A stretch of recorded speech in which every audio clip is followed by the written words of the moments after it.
In fact, the pattern of this world is often to obsess and relive some of our most hurtful, painful moments, right? So, for the sake of this illustration, let's just assume for a moment that this guitar pedal is your brain. Just stick with me. So, this guitar pedal is your thought life, and this microphone is going to represent the world. It's going to represent everybody who can stand up to the mic in your life and input something. Now, that's not always something we can control. Can we just acknowledge that for a second? I don't have control always over how my family's going to react. I don't have control over how my spouse is going to speak to me. I don't have control over how at work I'm going to be treated. We just have to acknowledge and let go. I don't have control over that. They can stand up to the microphone and say whatever they want.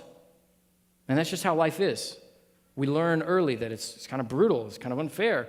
But when we hear something, in particular something painful, our pattern is to relive that moment over and over and over again. It's hard not to think about it. And one of the reasons it's hard not to think about is because you're creating the synapses that are firing over and over and over again. So let me give you an example.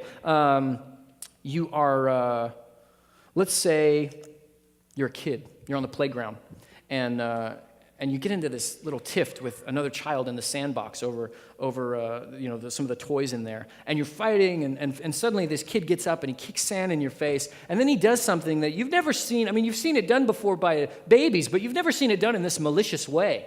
And all of a sudden, this kid goes, this is a revelation to you.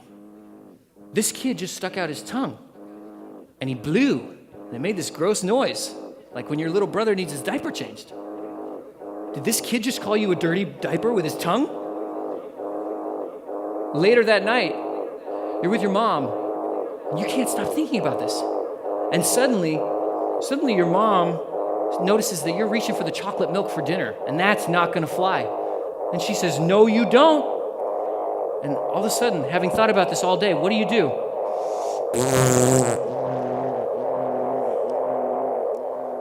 This is a mistake, by the way, right? I mean, as a kid, I learned the hard way. You don't do that to mom. You do not raspberry the mother. It's going to go bad for you.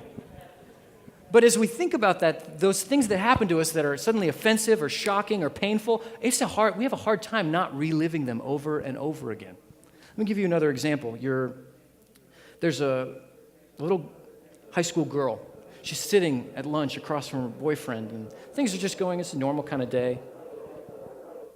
And all of a sudden, as she's talking to him,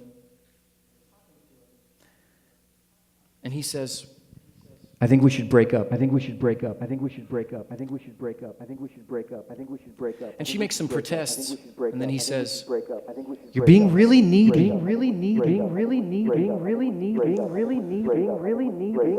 here's what we do. This runs through her head all through class.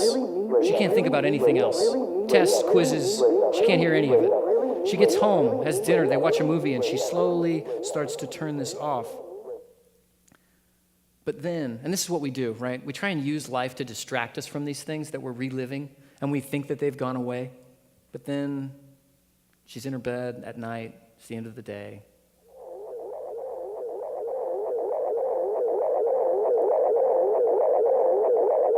And it's playing out again in her mind, reliving those moments over and over and over again. And here's what's dangerous. Satan can use this to tell you new lies. He'll build upon what may have happened, what wound may have been inflicted, what hurt may have been dealt, and he will tell you new lies. So this girl who's been rejected, she starts hearing these kinds of lies. You're always going to be alone. Nobody loves you. Nobody loves you. Nobody loves you. Nobody loves you. Nobody loves you. How could they? How could they? How could they? How could they? How could they? How could they? You are unlovable. You are unlovable. You are unlovable. You are unlovable. You are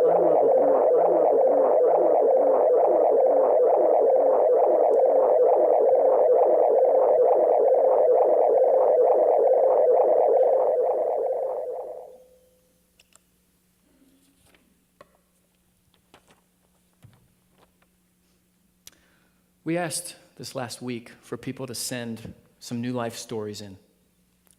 And there was one story in particular that, well, it almost sounds like the second part of that story of a young girl experiencing rejection after rejection. Here's what she writes. I was in my 40s before I learned about Jesus. I was devastated by yet another failed relationship when really all I wanted out of life was a relationship and to be married and have a family. Somewhere inside of me, I felt very strongly that none of my relationships in life would work until I focused first on my relationship with God. I knew nothing about God or Jesus outside of popular culture. I wasn't brought up in the church, but I did believe there was a God. I was so angry and upset about my life, I just reluctantly thought, fine, I'll give this God thing a try. I went to Barnes & Noble and I bought a Bible. I researched churches to go to nearby. I went to 4 different churches. Each lesson I heard had something around God's greatest 2 commands. Love the Lord your God with all your heart and love your neighbor as yourself. I thought hearing it 4 different times, and just for a moment, can you hear that the pattern's being created already? This new pattern is being implanted in her. Love God, love others, love God, love others. Here's what she says about that. I thought hearing it 4 different times meant I should probably pay attention and try it. So I started really focusing on loving God, loving others around me, and just being thankful for all the gifts God has given me. An amazing thing happened when I focused on loving God and loving others.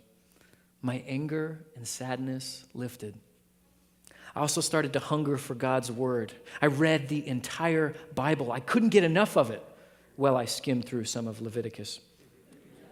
Friends noticed something was different with me, and they assumed that I was in a secret romantic relationship because I was so happy.